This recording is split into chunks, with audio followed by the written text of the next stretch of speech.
Saudara, pembunuhan Brigadir Yosua Huta Barat memasuki babak baru. Tim Sus Mabes Polri telah menggelar rekonstruksi kepada 5 tersangka pembunuhan.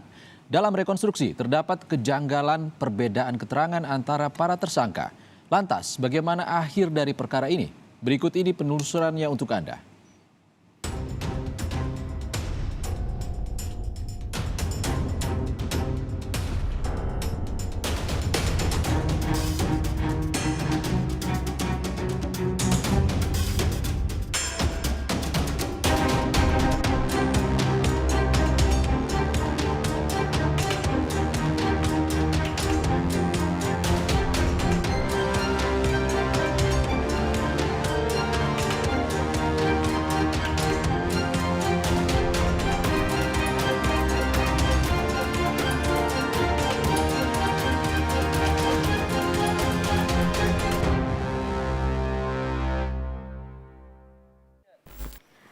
Selasa lalu, saudara, tim khusus Bareskrim Mabes Polri lakukan rekonstruksi pembunuhan Brigadir Yosua Huta Barat dengan menghadirkan kelima tersangka, yakni FS, PC, RR, KM, dan juga RE. Namun bukannya membuat terang duduk perkara masalah ini, malah menimbulkan sejumlah kejanggalan seperti yang diungkapkan oleh sejumlah pihak. Mari ikuti penelusuran kami, saudara, untuk mencari tahu sejumlah deretan fakta yang dinilai tidak logis pada rekonstruksi yang dilakukan kemarin.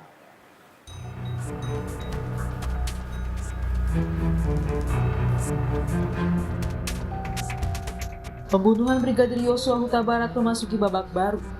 Selasa 30 Agustus lalu, tim Sus Mabes Polri menggelar rekonstruksi di sejumlah tempat. Dalam rekonstruksi, kelima tersangka dihadirkan, termasuk Irjen Verdi Sambo dan istrinya Putri Chandrawati. Komisi Nasional Hak Asasi Manusia juga dilibatkan. Komnas HAM mencatat ada beberapa kejanggalan yang ditemukan dalam reka adegan pembunuhan berencana tersebut. Kami ikut memantau jalannya rekonstruksi dari pagi sampai selesai gitu, artinya mulai jam 10 sampai dengan sekitar jam 5 atau setengah 6 gitu, artinya 7,5 jam. Nah, beberapa hal yang dicatat di Komnas tentu saja ada perubahan gitu. Yang pertama adalah soal jumlah adegan. Tadinya kan dari penyidik itu merencanakan ada 78 adegan dan kemudian berubah menjadi 74 menurut catatan Komnas, dan ini tentu saja hal yang wajar dan biasa. Artinya mungkin ada 2 adegan yang ada adegan-adegan yang kemudian memang bisa dijadikan 1 atau kemudian dikurangi dan yang lain sebagainya, itu hal yang wajar.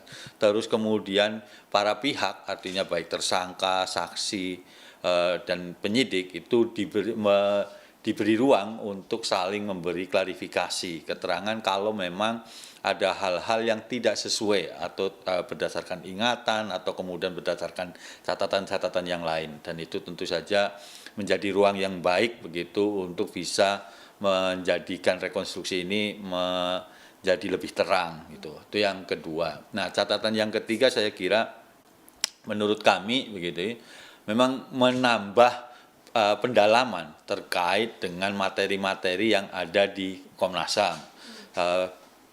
Mungkin juga perlu diketahui bahwa Komnas HAM ini kan melakukan pemantauan penyelidikan sendiri begitu, dan tentu saja tambahan-tambahan yang ini kemudian bisa memperkaya temuan yang ada begitu. Ya, ada perbedaan memang, misalnya soal pelaku begitu ya, terus kemudian juga soal posisi dari masing-masing orang begitu, dan ini kan saya kira ya ini wajar, tentu saja tidak bisa dalam tanda kutip persis banget 100%, tapi mungkin ada perbedaan-perbedaan sedikit, dan saya kira tapi secara keseluruhan kan menggambarkan memang peristiwa pembunuhan Brigadir J itu. Pihak kuasa hukum Brigadir Yosua menuntut transparansi yang dijanjikan oleh polisi. Kuasa hukum menilai ada indikasi obstruction of justice atau upaya pengaburan fakta pembunuhan. Asumsi ini berkembang setelah pernyataan Barada Eliezer ditentang keempat tersangka lainnya. Terkait rekonstruksi yang sudah dijalankan kemarin, kami tidak mengetahui secara langsung. Karena ketua tim sudah datang bersama kawan-kawan yang lain, rekan-rekan yang lain itu di Duren 3 dari pukul 8. Sudah disambut juga oleh Propos, kemudian ada juga dari Brimob menyambut baik. Namun tiba-tiba ketika akan dimulainya rekonstruksi, tiba-tiba ada statement ataupun ultimatum daripada Dirtipidum menyatakan pokoknya kuasa hukum daripada pelapor ini tidak diizinkan untuk masuk. Nah, ini ada apa? Nah, karena daripada sia-sia menunggu ketidakjelasan di situ hingga akhirnya kuasa hukum daripada keluarga almarhum ini memutuskan untuk pergi dan memantau daripada rekan-rekan media. Nah, kami juga bingung alasan daripada transparansi ini sebetulnya hanya sebagai jargon, slogan atau bagaimana.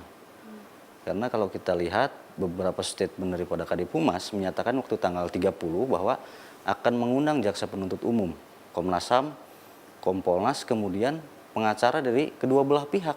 Nah, pengacara kedua belah pihak ini karena tidak ada penyampaian statement baru, ya kami mengasumsikan itu kedua belah pihak ini adalah pelapor dan juga tersangka. Karena tersangka di sini kan ketika rekonstruksi ada 5 orang. Nah, dia bilang kedua belah pihak, berarti betul dong pelapor dan juga tersangka. Rekonstruksi ini kan berdasarkan daripada BAP para tersangka. Secara undang-undang memang diberikan hak tersangka ini mengelak.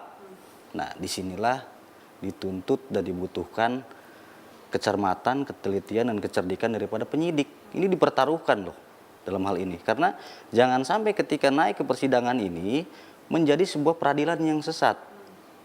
Karena kurang alat bukti, bahwa tiba-tiba nanti di persidangan tersangka mencabut seluruh keterangannya. Ini sudah ada kasus terjadi. Artinya gitu di persidangan para tersangka ini bisa mencabut keterangan? Bisa saja. Kalau mungkin teman-teman dari Kompas meliput terhadap kasusnya Napoleon Bonaparte, itu beramai-ramai mereka mencabut semua keterangannya dengan alasan katanya ketika memberikan keterangan itu tidak secara bebas gitu loh. Jadi siapa yang akan menjamin ini? Dan kemudian ketika rekonstruksi, BAP siapa yang digunakan? Atau BAP FS, Ibu PC, RR, KM atau RE? Karena kita lihat beberapa statement juga dari Ketua LPSK, Bapak Hasto menyampaikan ada sebuah rekonstruksi yang dibantah oleh Baradae. Dan itu membuat Baradae ini sampai hari ini kesal. Nah, dari awal kita juga meminta Baradae ini dilindungi. Nah, setelah jadi terlindung menjadi justice kolaborator, kita harus lindungi dia sampai putusan yang berkekuatan hukum tetap. Jangan sampai di peradilan nanti dialah yang menjadi tokoh utamanya, menanggung dosa daripada orang-orang ini gitu loh. Karena saya lihat kemarin dari 5 tersangka ini, 4 ini sudah sepemikiran sejalan dengan Pak FS. Kita lihat sepakat seperti itu, tapi satu Baradae ini dia menolak. Lembaga Perlindungan Saksi dan Korban mengungkapkan Barada Eliezer sempat kesal dan enggan memperagakan reka adegan berdasarkan keterangan Verdi Sambo.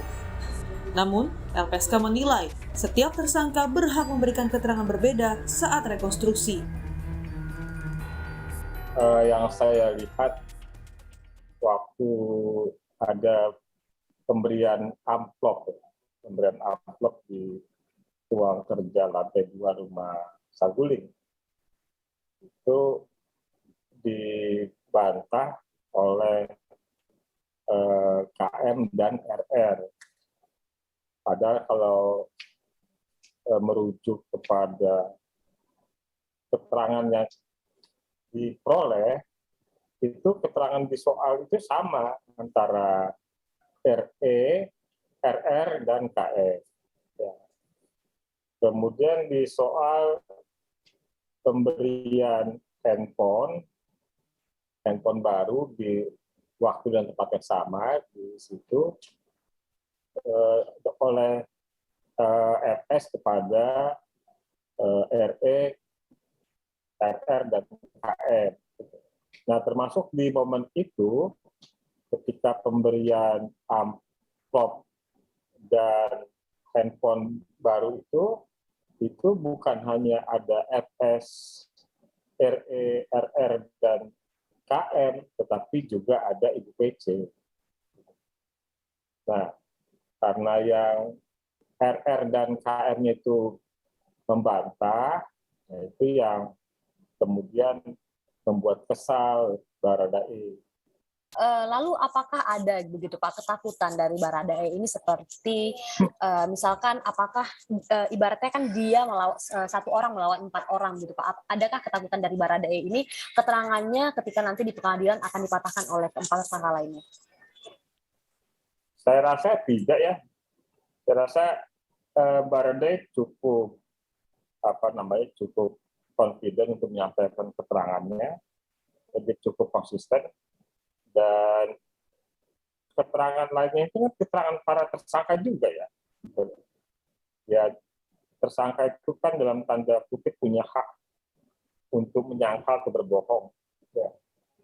Jadi ya tinggal bagaimana nanti saja jaksa penuntut membuktikan tentang mana fakta yang sesungguhnya, mana yang kebohongan. Kan alat bukti itu ada banyak ya, dan rekonstruksi ataupun BAP itu bukan alat bukti. Ya. Dia rekonstruksi hanya bagian dari BAP saja, itu bukan alat bukti. Sebanyak 78 adegan diperagakan oleh para tersangka, termasuk istri Verdi Sambo, Putri Chandrawati. Putri pun bersikeras telah terjadi pelecehan seksual atas dirinya yang dilakukan Brigadir Yosua. Psikolog forensik menilai teori relasi kuasa mengecilkan kemungkinan terjadinya pelecehan seksual, sesuai skenario yang dibuat Sambo dan istrinya. Nah, kalau terkait dengan pelecehan begini, selama ini dianggap atau paling tidak dari PC dan dari FS, mereka mengklaim sudah terjadi pelecehan seksual yang dilakukan oleh mendiang Brigadir Y. Kalau saya sejak awal terus terang sangat sangsi dengan kebenaran hal itu. Alasannya adalah, kenapa ya kok pelecehan seksual justru dilakukan di wilayah yang tidak dikuasai oleh orang yang disebut sebagai pelaku. Pelecehan seksual atau kekerasan seksual lazimnya dilakukan di tempat yang memang dikuasai oleh si pelaku. Itu sebabnya dalam kasus macam ini disebut predator, pemangsa. Predator beraksi di wilayah yang dia kuasai. Konkretnya, si pelaku ini harus memikirkan bagaimana meniadakan CCTV. Bagaimana memastikan tidak ada orang lain di situ yang berpeluang menjadi saksi. Bagaimana agar sasaran atau calon korban tidak bisa melarikan diri. Hal-hal semacam itu tidak terpenuhi kalau kita bicara tentang Duren 3 dan Magelang. Kenapa? Karena Duren 3 dan Magelang sekali lagi bukan wilayah yang dikuasai oleh mendiang Brigadir Y. Itu daerah kekuasaan komandannya. Lalu apa yang Bapak yakini? Nah, tapi pertanyaannya harus diubah. Apakah ada kemungkinan terjadi pelecehan seksual? Menurut saya tetap ada. Tapi persoalannya siapa pelaku dan siapa korbannya. Nah, untuk menjawab itu, mari kita pakai teori yang selalu dipakai oleh Komnas Perempuan. Komnas Perempuan selalu memakai teori relasi kuasa untuk menjelaskan tentang kekerasan seksual. Apa maksud teori relasi kuasa? Teori ini memandang bahwa kekerasan seksual tak lain tak bukan dilakukan oleh orang yang dominan terhadap orang yang submisif, orang yang superior terhadap orang yang inferior, orang yang berkuasa terhadap yang dikuasai. Nah, sekarang mari kita bahas. Kalau kita bicara situasi Duren 3 dan situasi Magelang, kira-kira siapa yang dominan, siapa yang submisif? Menurut saya, seorang Brigadir Y tidak memenuhi profil sebagai sosok yang dominan, sosok yang berkuasa, sosok yang superior. Tidak ada pada diri dia. Di TKP itu ada seseorang dengan pangkat Jenderal Bintang 2. Sementara Baradae adalah seorang barada. Ibarat sebuah tarikan garis, ini sangat tinggi dan sangat jauh di bawah. Wajar kalau kemudian muncul perasaan inferior. Wajar kalau kemudian muncul perasaan takut. Wajar kalau kemudian muncul perasaan terintimidasi. Apalagi Baradae, sah sudah dia adalah seorang justice collaborator.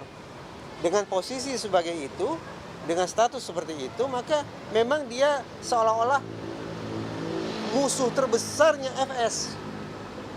Karena Baradae inilah yang menghancurkan seluruh skenario yang sudah dibangun oleh FS.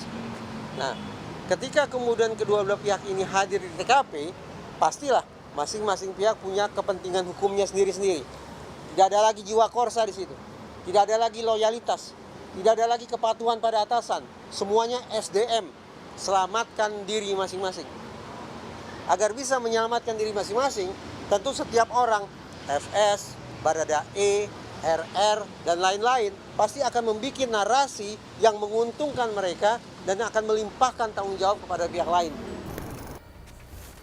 Saudara, sebanyak 78 reka adegan diperagakan oleh kelima tersangka. Namun ada beberapa adegan yang tidak sesuai dengan pernyataan Richard Eliezer dengan tersangka lainnya. Namun reka adegan tidak satu-satunya menjadi materi pembuktian di persidangan. Ada alat bukti lainnya yang akan menjadi pertimbangan dari hakim. Beatriska Ananda, Riki Sultana, Kompas TV, Jakarta.